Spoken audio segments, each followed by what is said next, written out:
Bon, il se trouve que dans ma vie personnelle, j'ai beaucoup de monde qui me demande des questions sur le solaire. Fait que j'ai décidé de faire une vidéo, puis je vais tout vous expliquer ça en 5 minutes au moins. Top chrono. OK, quand on monte un système au solaire, la base, la première chose à prendre en considération, c'est nos batteries. Combien on va avoir de batteries? Je vais fermer ça. Il y en a qui montent des systèmes avec 2 batteries, 4 batteries, 8 batteries, 16 batteries. Il y en a qui montent des systèmes en 12 volts, 24 volts, 48 volts. Mais l'important à la base, c'est de savoir combien on va avoir de batteries, comment on va monter notre système. Je voudrais qu'avec 2 batteries, t'es bon pour charger ton cellulaire, une pompe à eau, les lumières, puis c'est à peu près tout. Un radio, peut-être une télé, mais pas plus que ça. À partir du moment que tu veux rouler un frigidaire, que c'est un petit ou un gros, que ça soit sur le 12 volts ou sur le 120, idéalement, il faut passer à 4 batteries. À 4 batteries, tu vas avoir une puissance d'au moins, tu peux aller chercher 2-3 000 watts, peut-être même 4 000 watts, dépendamment des batteries, surtout les batteries au lithium. Fait que, mais les batteries au lithium, ça coûte plus cher. C'est quoi, on va en parler plus tard. Mais la base, c'est ça, c'est tes batteries. Une batterie moyenne normale a besoin au minimum de 250 watts pour être bien chargée. Une batterie au plomb normale, le contrôleur de charge solaire, ce qu'il va faire, c'est qu'il va l'amener à 14,4. Il va la tenir là pendant 4 heures. Après ça, il va juste la maintenir à 13,6 pleine. Ça, c'est une charge.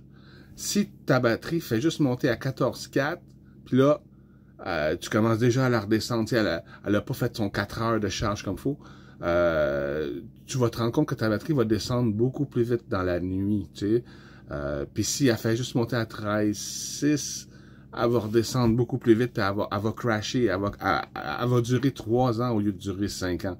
Des batteries, si tu les laisses tout le temps charger bien comme il faut, puis tu les décharges pas beaucoup, ils peuvent durer jusqu'à 10 ans. Fait que, au plomb, je parle. Les batteries au lithium, eux autres ils disent que ça dure 10 ans, 2 fois plus longtemps, 10 ans au lieu de 5. Il y a l'avantage aussi qu'ils sont beaucoup plus légères, sont plus puissantes. Ils sont aussi plus puissantes. Mettons que ta batterie est à 11,4 au plomb. OK? Puis là, il faut que ton ordinateur il parte le frigidaire. Ça donne un coup d'un batterie, ils vont tomber en dessous de 11, donc l'ordinateur va arrêter et dit tes batteries sont mortes. Une batterie au lithium, elle, à 11,4, même si elle part le frigidaire, elle va descendre à 11,3, puis elle va remonter. Elle continue de craquer autant quand elle est presque morte que quand elle est presque pleine. Ça, c'est un autre avantage. Le seul désavantage des batteries au lithium, c'est le gel. On ne peut pas charger une batterie au lithium si elle est en dessous de 0. Ça la tue, ça la massacre, ça la brise, c'est pas garanti pour ça. Il y a des batteries au lithium qui sont auto-chauffantes avec un tapis chauffant dedans. Et elle va prendre l'énergie des panneaux pour se réchauffer elle-même. Elle a une température de sensor température, pour être consciente qu'il faut... Elle va s'auto-chauffer avant de charger. Je pense que ça prend 2 heures à chauffer la batterie. Bref, ils ont des batteries qui sont auto-chauffantes, mais ils coûtent un bras. Je vous conseillerais d'aller sur YouTube, écouter des vidéos, comment assembler ma propre batterie au lithium avec les cellules et le BMS. Le BMS, c'est l'ordinateur qui va dans la batterie. Les batteries au lithium, quand on les achète, ils ont un ordinateur dedans intégré. Puis ça va vous revenir bien moins cher si vous la montez par vous-même. Il faut juste que tu plugues quand tu achètes le BMS, il te donne le diagramme. C'est vraiment pas si compliqué que ça. C'est même amusant. Monter sa propre batterie au lithium. Ça prend peut-être 2 ou 3 heures sur YouTube pour vraiment tout comprendre. C'est pas long. En français, je parle. En anglais aussi, si vous voulez. Fait que c'est ça. Comment monter votre propre batterie au lithium. Comme ça, vous allez sauver des centaines, voire des milliers d'heures.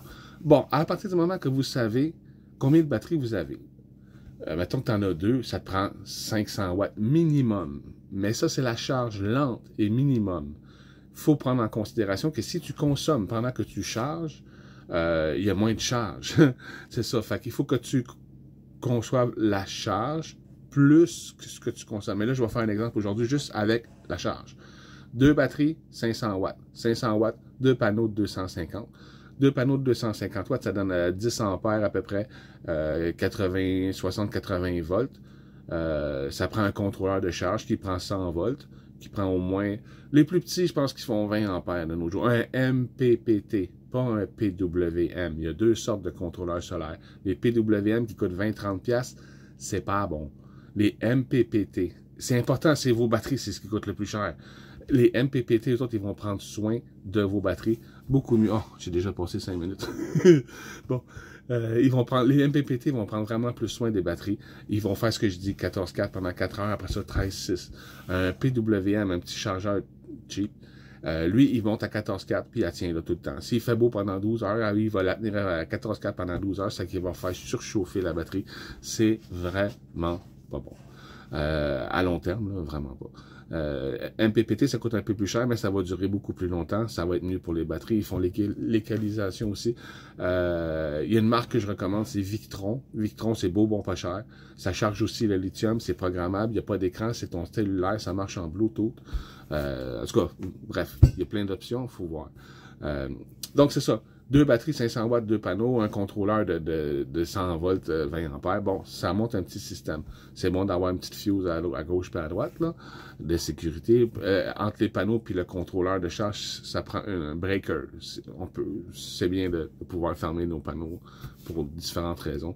Quand tu déplugues ta batterie, on va dire, les contrôleurs de charge solaire, il faut jamais envoyer le courant des panneaux dans un contrôleur de charge solaire s'il n'est pas déjà plugué aux batteries. La première chose à faire avec un contrôleur de charge solaire, c'est de le plugger aux batteries, puis de le mettre à on. Ensuite, tu plugues tes panneaux avec ton breaker à off, tu plugues ton panneau, tu visses tes vis, là tu rouvres ton breaker. Mais il faut qu'il s'aille déjà allumé, sinon il va brûler dans tous les sens du terme. Feu. J'ai eu une mauvaise expérience. Bref, donc c'est ça, 4 batteries, 1000 watts, 4 panneaux, le contrôleur de 100 volts, 20 ampères, il prend encore 4 panneaux, lui, là. Encore là, si on monte à 8 batteries, ça prend l'équivalent de 8 panneaux. Mais comme je vous dis, ça serait, mettons que tu aurais 8 batteries. Ça te prend 8 panneaux juste pour les charger. Ça serait bon d'en avoir au moins 12. Parce que tu vas consommer pendant que tu charges. Puis parce que les journées qui ne fait pas nécessairement soleil, tu vas avoir plus de charge que si tu as juste le minimum. Puis comme je vous dis, ça c'est la charge minimum, on peut en mettre plus, là. Tu peux en mettre 20 panneaux sur tes 8 batteries. Tu vas avoir une charge rapide. Les journées, ben ça va coûter plus cher. Tout va coûter plus cher. Puis les journées qui ne fait pas beau, tu vas avoir quand même plus de charge. Là, c'est à voir avec le budget de chacun, là. Mais en gros, c'est ça. Batterie. Quand tu sais combien tu as de batterie, tu sais combien tu as besoin de panneaux. Quand tu sais combien tu as besoin de panneaux, tu sais quel contrôleur de charge ça te prend. Puis tu sais quelle puissance que tu as. Donc, tu peux acheter un ondulateur. Il y a 2 sortes d'ondulateurs. Il y a les cheap, Motomaster, puis il y a les Pursyn. On appelle Pursyn, c'est vraiment important. C'est du courant cheap ou du bon courant. Le courant cheap, ça fait sauter tes télés, ça fait sauter tes barres de son, ça fait du bruit. Mettons, tu pars une fan au plafond, tu vas à longueur de journée. C'est le courant qui change de bord trop vite, plus, moins, plus, plus. Un Pursyn, il fait plus, moins. Fait que t'entends pas le coup. Ça t'entends plus rien. En tout cas, la fan, elle tourne, puis tu la regardes tourner, tu fais comme, mon Dieu, ça fait pas de bruit. Je l'ai vécu. Fait que, puis les barres de son, l'électronique aime pas ça. Ça prend un ondulateur Pursyn. Ça coûte un petit peu plus cher, mais là, c'est important parce que, c'est comme je vous dis, c'est vos affaires, vous allez faire sauter vos affaires. J'ai déjà fait sauter une barre de son, puis, en tout cas, bref, c'est pas beau à voir. Mais, bon, vous avez l'idée de ce que ça vous prend pour monter un kit solaire. Fait que je vous laisse là-dessus. Passez une bonne journée. Allez voir des vidéos sur YouTube. C'est bon d'apprendre. Vous n'avez pas besoin de devenir expert. Là, je veux dire, il y en a plein du monde qui vont vous l'expliquer. Puis c'est vraiment pas si compliqué que ça. Salut!